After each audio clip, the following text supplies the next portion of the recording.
those inflation numbers could be terrible. Hey, Brian, I've got a crystal ball, actually. Unfortunately, it's made out of onyx. So when I look at it, I just see my own reflection. But the expectation is 8.5%, and that's a really, really big number. And I don't think it's going to take an actual crystal ball for us to be on the same page with something in that range. That's a really big number.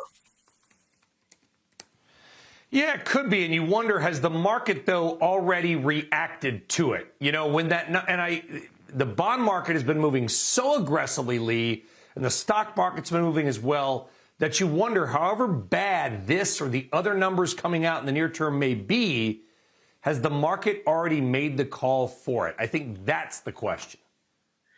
And so in my opinion, the answer to that question is yes, the market's already made that move for it.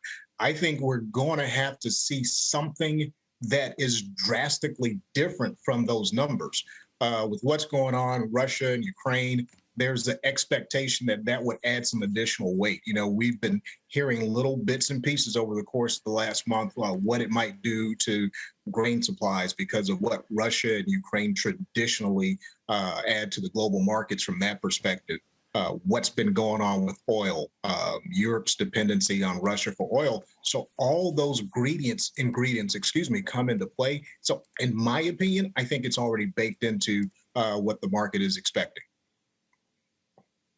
Yeah, you wonder if that Fed balance sheet unwind, though, was not. I mean, that seems to be what's really moving along with the inflation data, but that unwind moving the bond market, Lee, and even some of the smartest people that I'm reading in fixed income over the weekend are kind of taken aback by this violent move in the bond market. But for your clients who probably are not, day trading bonds, or not Bill Gross, they are wondering how this ultimately affects the macro stock market. And so what are you telling them?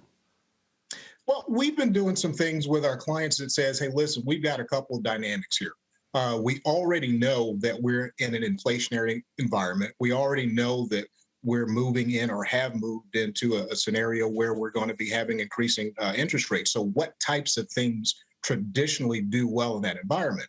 Now, the one sort of caveat is, what does it mean when you add into the mix the war with Russia invading Ukraine? But you take a look and say, hey, what can we expect? And begin to tilt client portfolios to add a little bit more in the commodity space, add a little bit more in the REITs. And as we've got things coming this weekend, traditionally speaking, with this sort of environment, you might look towards financials. And so the earnings reports coming here in the next couple of days will be very interesting to watch.